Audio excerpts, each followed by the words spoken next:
Hari Om, Sri Gurubhyo Namaha. Welcome to session 14 of Vishnu Sahasranamam learning. Let me share my screen.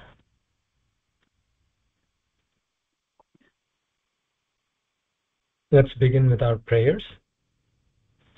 Vakratunda Mahakaya Koti Surya Samaprabha Nirvignam Kuru Me Deva Sarva Karyeshu Sarvada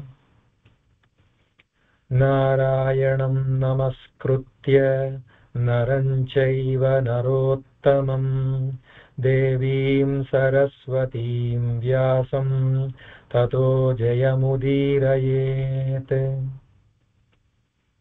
Gurur Brahma Gurur Vishnu Gurur Devo Maheshwarah Guru Sakshat Parabrahma Tasmai Shri Gurave Namaha.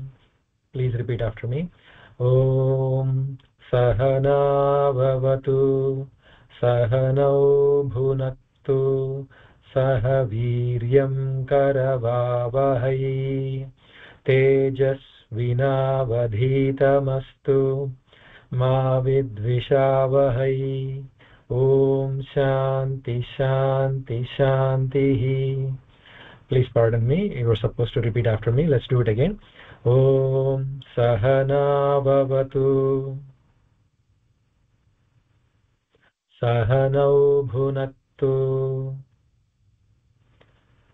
Saha Viryam Karavavahai Tejasvinavadhitamastu Ma Vidvishavahai. Om Shanti Shanti Shanti.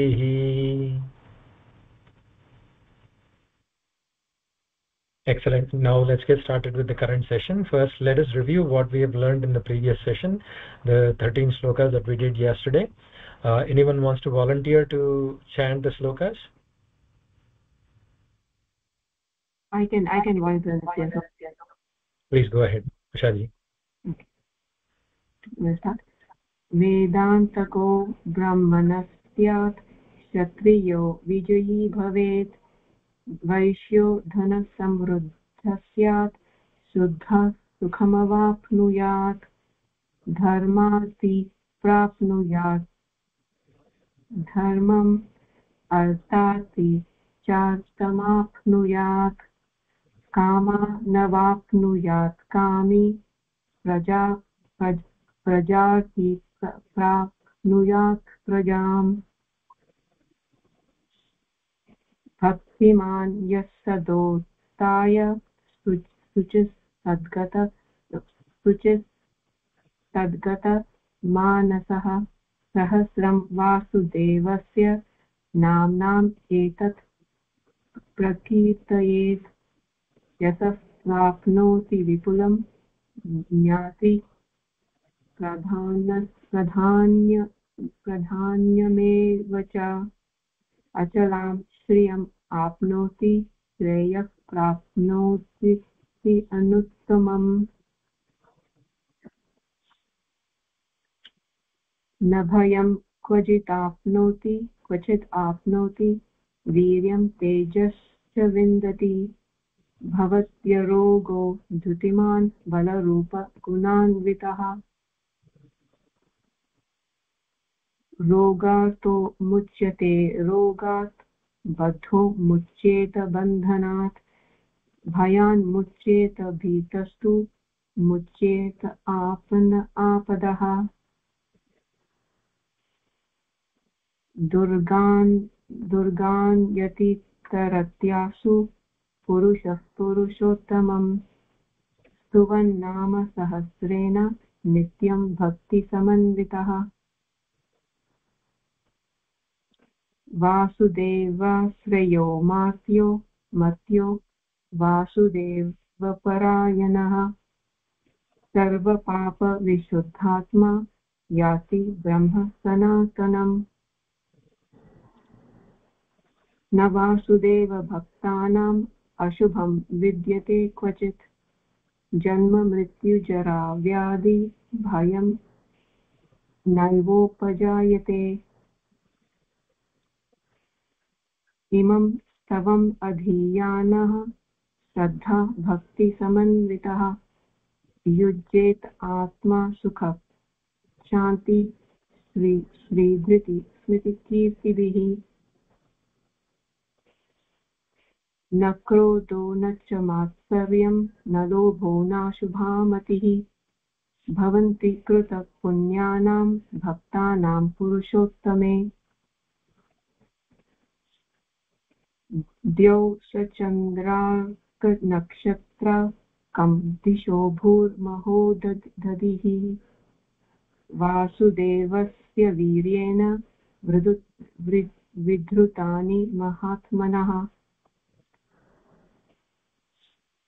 ससुरासुरगन्धर्वं सयक्षो रगराक्षसं जगद्वसे वर्ततेदं कृष्णस्य सचराचरम् इन्द्रियाणि मनोबुद्धिः सत्त्वं तेजो बलं धृतिः वासुदेवात्मकान्याहुः क्षेत्रं क्षेत्रज्ञ एव च. Thank you, Ushaji. We will do this one at the end of the session. Appreciate it. Great job. Thank you. Now let's get started with the current session. I think Shreyas, you wanted to volunteer. Can you please unmute yourself and repeat after me 1 to 2 words at a time? सर्वागमानामाचारः सर्वागमानामाचारः प्रथमं परिकल्पते आचारप्रभवो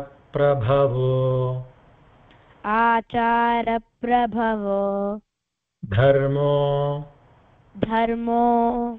धर्मस्य प्रभुरच्युतः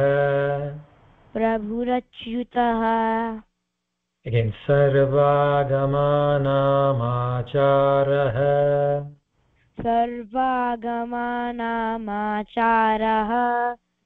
प्रथमं परिकल्पते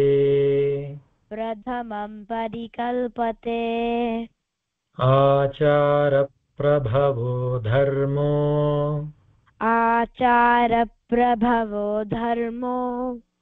धर्मस्य प्रभुरच्युतः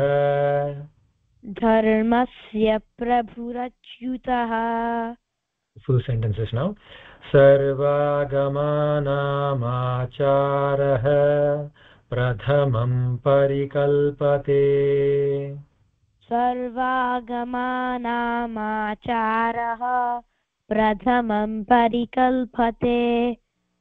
आचारप्रभवो धर्मो धर्मस्य प्रभुरच्युतः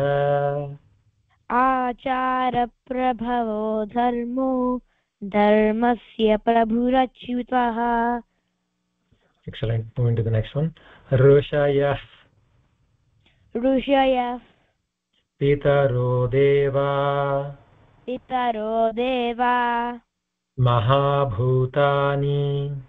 महाभूतानि धातवः जङ्गमाजङ्गमम्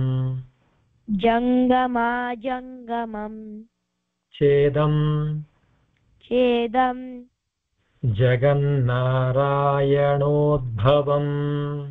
जगन्नारायणोद्भवम् ऋषयः पितरो देवा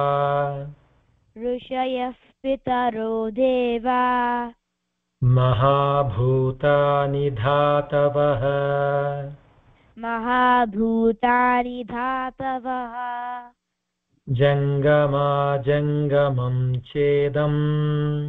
जङ्गमाजङ्गमं छेदम् जगन्नारायणोद्भवम् जगन्नारायणोद्भवम् full sentence now ऋषयः पितरो देवा महाभूतानि धातवः ऋषयः पितरो देवा महाभूतानि धातवः जङ्गमाजङ्गमं चेदं जगन्नारायणोद्भवम् जङ्गमाजङ्गमं चेदं जगन्नारायणोद्भवम् next one योगो ज्ञानं योगो ज्ञानं तथा सांख्यं तथा सांख्यं विद्यास् विद्यास् शिल्पादिकर्म च शिल्पादिकर्म च वेदास् वेदास् शास्त्राणि शास्त्राणि विज्ञानम् विज्ञानम् एतत् सर्वं जनार्दनात् जनार्दनात् योगो ज्ञानं तथा सांख्यं योगो ज्ञानं तथा सांख्यं विद्या शिल्पादिकर्म च विद्या शिल्पादिकर्म च वेदाशास्त्राणि विज्ञानम् वेदाशास्त्राणि विज्ञानम् एतत् सर्वं जनार्दनात् एतत् सर्वं जनार्दनात् फुल सेंटेंस योगो ज्ञानं तथा सांख्यं विद्या शिल्पादिकर्म च योगो ज्ञानं तथा सांख्यं विद्या शिल्पादिकर्म च वेदाशास्त्राणि विज्ञानम् एतत् सर्वं जनार्दनात् वेदाशास्त्राणि विज्ञानम् एतत् सर्वं जनार्दनात् एको विष्णुर् महद्भूतम् पृथग्भूतान् अनेकशः together it will be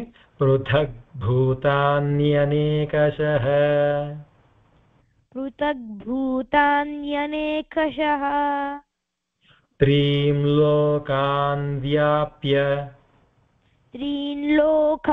व्याप्य भूतात्मा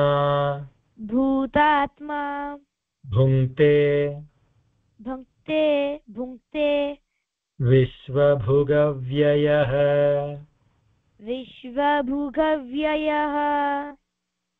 एको विष्णुर्महद्भूतम्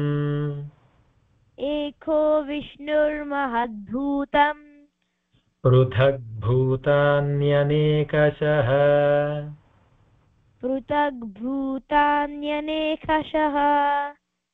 त्रीं लोकान् व्याप्य भूतात्मा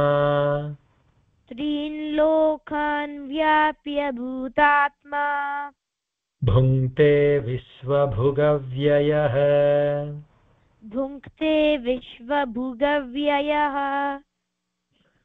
एको विष्णुर्महद्भूतम् पृथग्भूतान्यनेकशः एको विष्णुर्महद्भूतं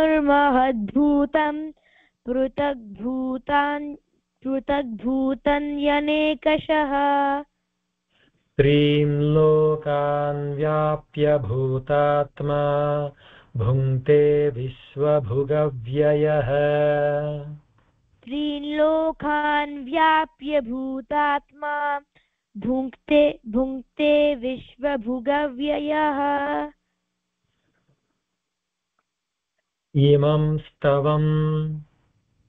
इमं स्तवं भगवतो विष्णोर्व्यासेन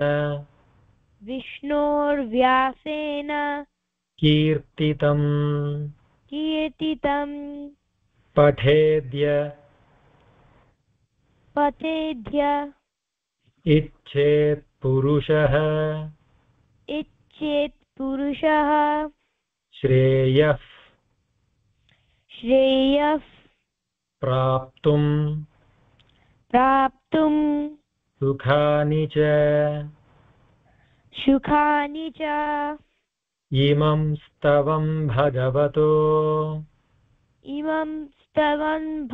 इमं स्तवं भगवतो विष्णोर्व्यासेन कीर्तितं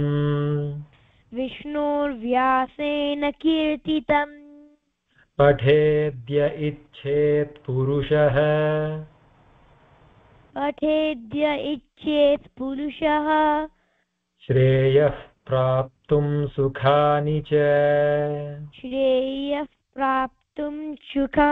च फुल सेंटेंस इमं स्तवं भगवतो विष्णोर्व्यासेन कीर्तितं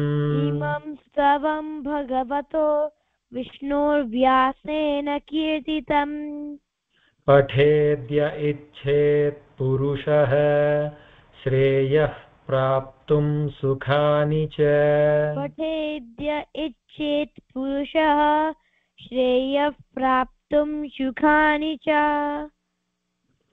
Excellent. Moving to the next one. विश्वेश्वरमजं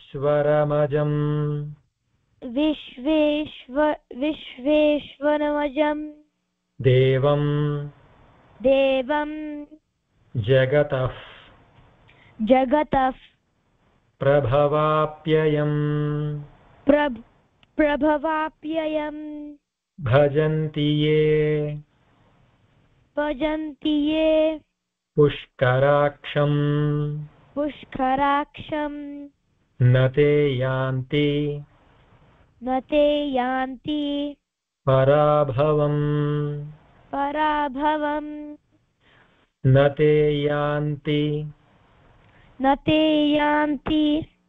पराभवम् ॐ नम इति विश्वेश्वरमजं देवं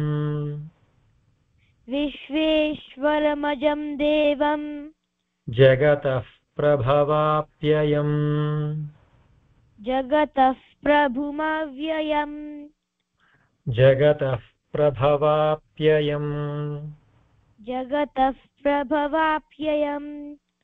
भजन्ति ये पुष्कराक्षम्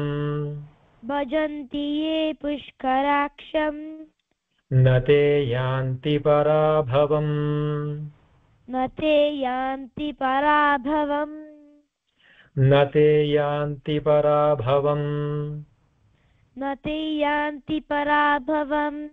ॐ नम इति Now the full sentence. Actually, I see that the English one has Prabhumavyayam and the Telugu one has Prabhavapyayam.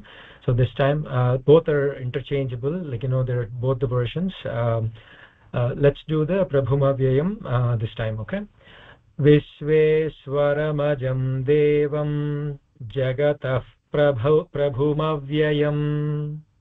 विश्वेश्वरमजं देवं जगतः प्रभुमव्ययम् भजन्ति ये पुष्कराक्षं न ते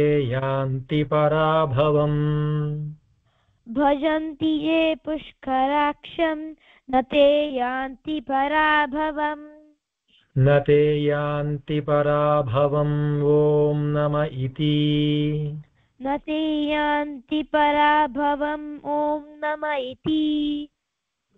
Moving to the next one. Arjuna uvacha Padmapatra पद्मपत्र Vishalaksh Vishalaksh Padmanabha Padmanabha सुरोत्तम सुरोत्तम भक्तानां भक्तानाम् अनुरक्तानां अनुरक्तानां त्राता भव त्राता भव जनार्दन जनार्दन जनार्दन जनार्दन अर्जुन उवाच अर्जुन उवाच पद्मपत्रविशालाक्ष पद्मपत्रविशालाक्ष पद्मनाभसुरोत्तम पद्मनाभसुरोत्तम भक्तानामनुरक्तानां भक्तानामनुरक्तानां त्राता भव जनार्दन त्राता भव जनार्दन अर्जुन उवाच अर्जुन उवाच पद्मपत्रविशालाक्ष पद्मनाभसुरोत्तम पद्मपत्रविशालाक्ष पद्मनाभसुरोत्तम भक्तानामनुरक्तानां त्राता भव जनार्दन भक्तानामनुरक्तानां त्राता भव जनार्दन श्रीभगवानुवाच श्रीभगवानुवाच यो मां नामसहस्रेण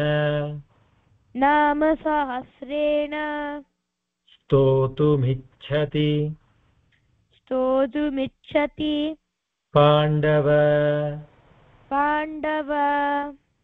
सोऽहमेकेन श्लोकेन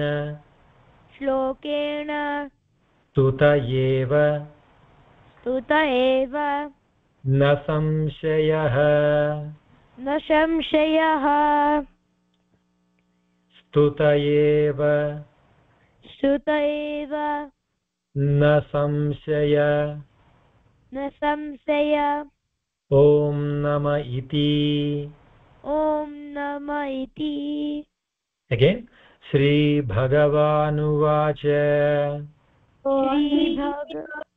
श्रीभगवानुवाच यो मां नामसहस्रेण स्तोतुमिच्छति पाण्डव स्तोतुमिच्छति पाण्डव सोऽहमेकेन श्लोकेन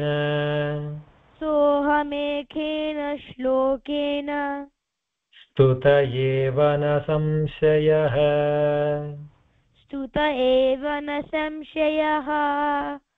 स्तुत एव न संशय ॐ नम इति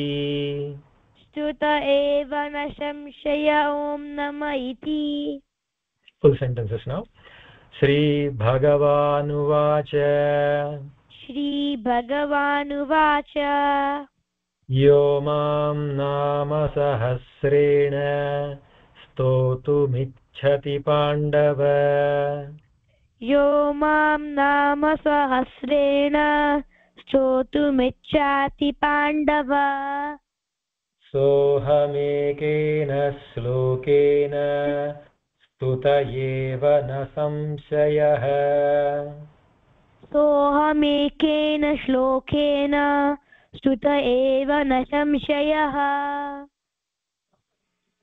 स्तुत ॐ नम इति स्तुत एव न संशय ॐ नम इति Excellent. Moving to the next one. Vyasa uvacha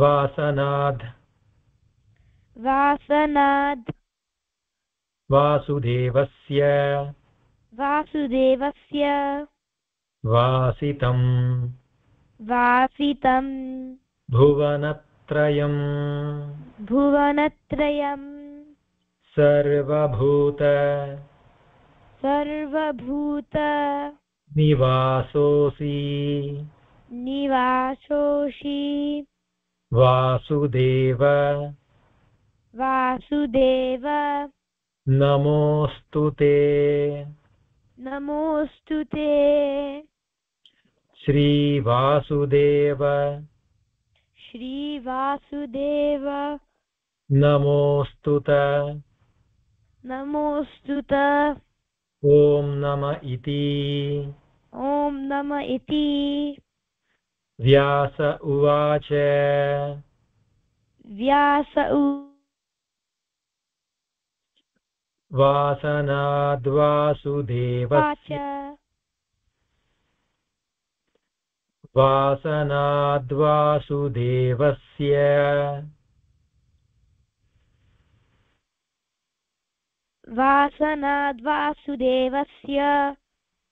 वासितं भुवनत्रयम् वासितं भुवनत्रयम् सर्वभूतनिवासोऽसि सर्वभूतनिवासोऽसि वासुदेव नमोऽस्तु ते वासुदेव नमोऽस्तु ते श्रीवासुदेव नमोऽस्तु त ॐ नम इति श्रीवासुदेव नमोऽस्तु त ॐ नम इति फुल् सेण्टेन्स् व्यास उवाच व्यास उवाच वासनाद्वासुदेवस्य वासितं भुवनत्रयम् वासनाद्वासुदेवस्य वासितं भुवनत्रयम् सर्वभूतनिवासोऽसि वासुदेव नमोऽस्तु ते सर्वभूतनिवासोऽसि वासुदेव नमोऽस्तु ते श्रीवासुदेव नमोऽस्तु त ॐ नम इति श्रीवासुदेव नमोऽस्तु त ॐ नम इति नेक्स्ट् वन् पार्वत्युवाच पार्वत्युवाच केनोपायेन केनोपायेन लघुना लघुना विष्णोर्नाम सहस्रकम् पठ्यते पंडितैर्नित्यम् श्रोतुमिच्छाम्यहम्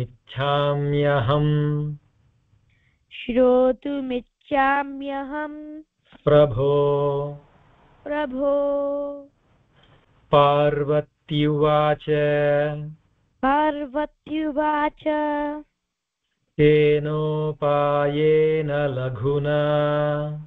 केनोपायेन लघुना विष्णोर्नाम सहस्रकम्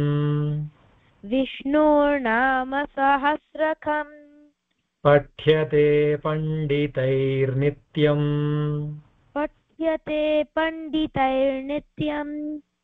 श्रोतुमिच्छाम्यहम् प्रभो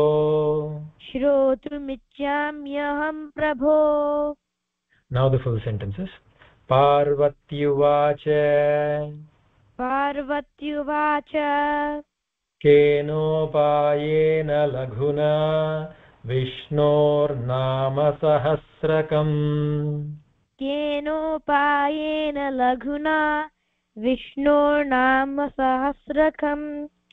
पठ्यते पंडितैर्नित्यम् श्रोतुमिच्छाम्यहम् प्रभो पठ्यते पण्डितैर्नित्यं श्रोतुमिच्छाम्यहं प्रभो। ईश्वर उवाच ईश्वर उवाच श्रीराम राम श्रीराम राम रामेति रामेति रमे रामे रमे रामे मनोरमे मनोरमे सहस्रनाम सहस्रनाम तत्तुल्यं तत्तुल्यं रामनाम रामनाम वरानने वरानने। श्रीरामनाम वरानन श्रीराम नाम वरानन। ॐ नम इति। ॐ नम इति। Again, ईश्वर उवाच ईश्वर उवाच श्रीराम राम रामेति श्रीराम राम रामेति रमे रामे मनोरमे रमे रामे मनोरमे सहस्रनाम तत्तुल्यं सहस्रनाम तत्तुल्यं रामनाम वरानने रामनाम वरानने। श्रीरामनाम वरानन श्रीराम नाम वरानन। ॐ नम इति। ॐ नम इति। Full sentences now. ईश्वर उवाच ईश्वर उवाच श्रीराम राम रामेति रमे रामे मनोरमे श्रीराम राम रामेति रमे रामे मनोरमे सहस्रनाम तत्तुल्यं रामनाम वरानने सहस्रनाम तत्तुल्यं रामनाम वरानने। श्रीरामनाम वरानन ॐ नम इति। श्रीराम नाम वरानन ॐ नम इति। Excellent. Moving to the next one. ब्रह्मोवाच ब्रह्मोवाच नमोऽस्त्वनन्ताय नमोऽस्त्वनन्ताय सहस्रमूर्तये सहस्रमूर्तये सहस्रपादाक्षि सहस्रपादाक्षि शिरोरुबाहवे शिरोरुबाहवे सहस्रनाम्ने सहस्रनाम्ने पुरुषाय शाश्वते पुरुषाय शाश्वते सहस्रकोटि सहस्रकोटि युगधारिणे नमः युगधारिणे नमः सहस्रकोटि सहस्रकोटि युगधारिणे नमः युगधारिणे नमः ॐ नम इति। ॐ नम इति। Again, ब्रह्मोवाच ब्रह्मोवाच नमोऽस्त्वनन्ताय सहस्रमूर्तये नमोऽस्त्वनन्ताय सहस्रमूर्तये सहस्रपादाक्षि शिरोरुबाहवे सहस्रपादाक्षि शिरोरुबाहवे सहस्रनाम्ने पुरुषाय शाश्वते सहस्रनाम्ने पुरुषाय शाश्वते सहस्रकोटियुगधारिणे नमः सहस्रकोटियुगधारिणे नमः सहस्रकोटियुगधारिणे नमः ॐ नम इति। सहस्रकोटियुगधारिणे नमः ॐ नम इति। Full sentences now. ब्रह्मोवाच ब्रह्मोवाच नमोऽस्त्वनन्ताय सहस्रमूर्तये सहस्रपादाक्षि शिरोरुबाहवे नमोऽस्त्वनन्ताय सहस्रमूर्तये सहस्रपादाक्षि शिरोरुभाहवे सहस्रनाम्ने पुरुषाय शाश्वते सहस्रकोटियुगधारिणे नमः सहस्रनाम्ने पुरुषाय शाश्वते सहस्रकोटियुगधारिणे नमः सहस्रकोटियुगधारिणे नम ॐ नम इति सहस्रकोटियुगधारिणे नम ॐ नम इति सञ्जय उवाच सञ्जय उवाच यत्र योगेश्वरः यत्र योगेश्वरः कृष्णो कृष्णो यत्र पार्थो धनुर्धरः तत्र श्रीर्विजयो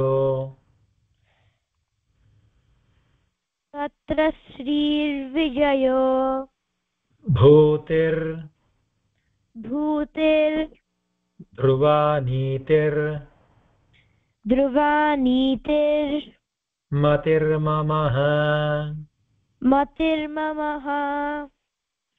सञ्जय उवाच यत्र योगेश्वरः कृष्णो यत्र पार्थो धनुर्धरः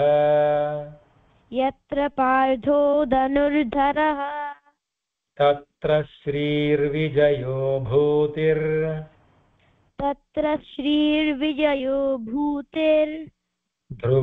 नीतिर्मतिर्मम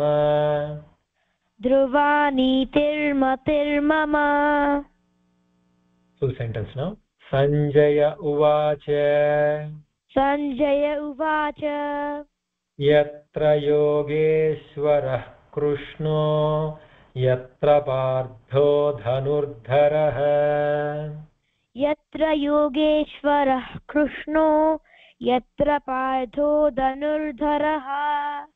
तत्र श्रीर्विजयो भूतिर्ध्रुवा नीतिर्मतिर्मम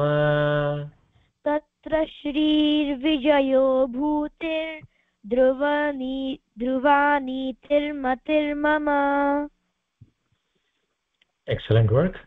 I think we have a little bit practice. We had a little bit practice on this one, so I think we will cover it at the end. You can practice it along with me when we are doing the 12 slokas or 13 slokas. Thank you so much, Shreyas. Really appreciate it. You did a great job. Thank you. So now let's do the 13 slokas together. Let's get started. सर्वागमानामाचारः प्रथमं परिकल्पते आचारप्रभवो धर्मो धर्मस्य प्रभुरच्युतः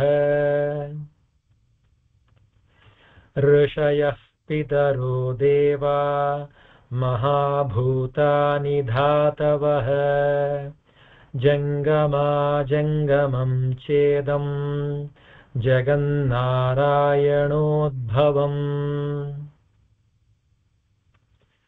योगो ज्ञानं तथा साङ्ख्यं विद्या शिल्पादिकर्म च वेदाशास्त्राणि विज्ञानं ये तत्सर्वं जनार्दनात् एको विष्णुर्महद्भूतं पृथग्भूतान्यनेकशः त्रीन् लोकान् व्याप्य भूतात्मा भुङ्क्ते विश्वभुगव्ययः इमं स्तवं भगवतो विष्णोर्व्यासेन कीर्तितं पठेद्य इच्छेत् पुरुषः श्रेयः प्राप्तुं सुखानि च विश्वेश्वरमजं देवं जगतः प्रभुमव्ययम् भजन्ति ये पुष्कराक्षं न ते यान्ति पराभवम् न ते यान्ति पराभवम् ॐ नम इति। अर्जुन उवाच पद्मपत्रविशालाक्ष पद्मनाभसुरोत्तम भक्तानामनुरक्तानां त्राता भवजनार्दन। श्रीभगवानुवाच यो मां नाम सहस्रेण स्तोतुमिच्छति पाण्डव सोऽहमेकेन श्लोकेन स्तुत एव न संशयः स्तुत एव न संशय ॐ नम इति।